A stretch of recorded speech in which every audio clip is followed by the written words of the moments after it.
O reflexo de um povo perpassa pela história, cultura e alimentação, que representa a pluralidade do modo de viver, produzir e se comunicar. Assim ocorre com o ato de comer, a exemplo da tapioca, que é uma preparação elaborada a partir da goma de mandioca e que pode ser consumida e encontrada em diversas regiões do Brasil, sobretudo no Norte e no Nordeste. Tombaram a tapioca? Ano de 2006. O Conselho de Preservação do Sítio Histórico de Olinda concedeu à tapioca o título de Patrimônio Imaterial e Cultural da cidade. No Largo do Alto da Sé, onde reina a Catedral de São Salvador do Mundo, fundada no século XVI, iniciou-se a tradição do comércio da tapioca com Dona Conceição, na década de 1970. Na época, o lugar servia de ponto de concentração da resistência cultural que se reunia em Olinda. Estudantes, artistas, intelectuais, dentre outros que movimentavam a cena cultural da cidade. O ponto se fortaleceu com o tempo e hoje muitas tapioqueiras atraem visitantes, turistas ou não, para degustar a delícia feita da mandioca, enquanto contemplam o panorama que se descortina no encontro do litoral de Olinda com a sua cidade irmã, Recife. O cheiro do Largo da Sé é o cheiro da tapioca. Tornou-se símbolo da cidade essa união que a comida vendida na rua sempre soube representar. Simboliza um ponto de fixação de um saber que ali se mostra, fora das cozinhas das casas onde já existe há bem mais tempo. E comida é patrimônio cultural, é? Está na Constituição Federal. Artigo 216. Constituem patrimônio cultural brasileiro os bens de natureza material e imaterial, e a Constituição inclui nesse rol as formas de expressão e os modos de criar, fazer e viver tanto quanto os edifícios de pedra e cal. E qual a importância do reconhecimento como patrimônio cultural? Cultura. Imagine que uma coisa tão natural como a comida que você come todos os dias é algo que também nos une em um sentimento de pertença. Isso é importante para nos definir como nação. Muitas práticas do nosso cotidiano que nem atinamos, pois estão naturalizadas na nossa forma de viver, foram transmitidas de geração em geração, como uma herança. Reconhecer essas práticas enquanto patrimônio cultural é se enxergar como parte de algo muito importante.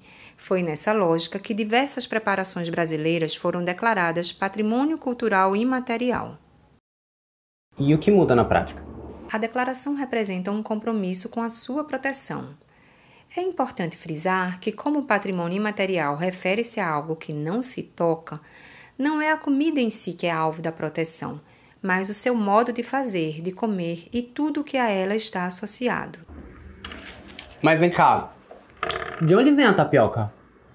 Desde a Carta de Achamento do Brasil aos relatos de cronistas, a mandioca era descrita como um alimento indispensável, regular e obrigatório aos nativos e aos europeus que aqui chegavam. Assim como outros cronistas do Brasil colonial, Gabriel Soares de Souza descreveu em 1587 como os indígenas raspavam e ralavam a raiz da mandioca com cascas de ostras. Depois espremiam utilizando um instrumento de palha chamado tapeti.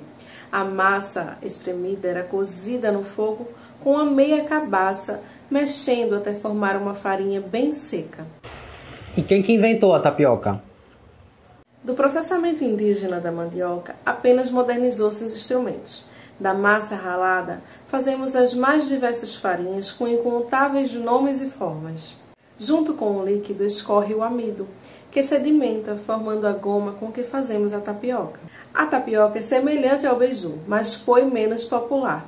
Ela foi descrita por Gabriel Soares de Souza já em 1587, que a diferenciava por ser mais mole. Ele conta que os portugueses as comiam ainda quentes, molhadas com leite. O beiju indígena era preparado a partir da massa ralada, que foi espremida, assada no formato de bolos em discos. Eles se tornaram um alimento apreciado pelos portugueses. Então os portugueses mexeram nessa receita, né? Sim, os portugueses transformaram os alimentos indígenas. Passaram a fazer um beiju mais fino e mais seco, usando a goma ao invés da massa. Acrescentaram seus ingredientes, molhando a tapioca com leite, polvilhando canela, acrescentando leite de coco e açúcar clarificado. O historiador e antropólogo Câmara Cascudo nos conta que no ano de 1852, os beijos de tapioca substituíam o pão completamente nas refeições do Rio de Janeiro, pois o trigo era escasso e de má qualidade. Dá para extrair essa goma em casa? A extração da goma não é difícil de fazer em casa. Pode ser feita com a macaxeira que compramos no mercado. Para começar, lave bem e descasque a raiz. Corte em pedaços e bata no liquidificador com água suficiente para cobrir e bater tudo. Quanto mais água for utilizada, mais amido será extraído. Passe este líquido por um pano de algodão, espremendo bem.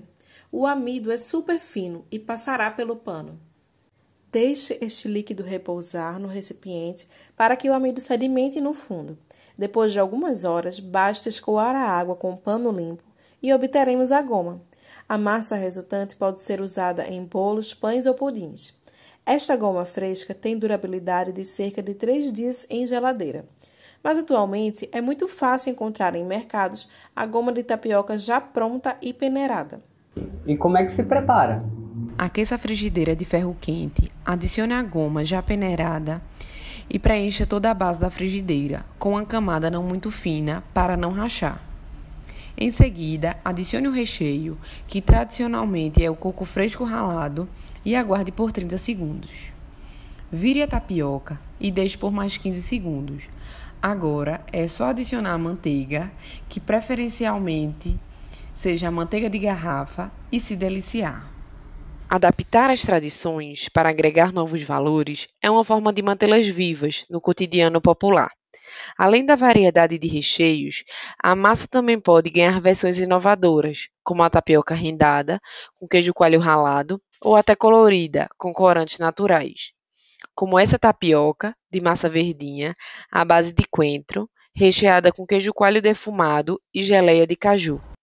No Alto da Sé, em Olinda, as tapioqueiras garantem que o sabor está no amor e carinho com que preparam as tapiocas.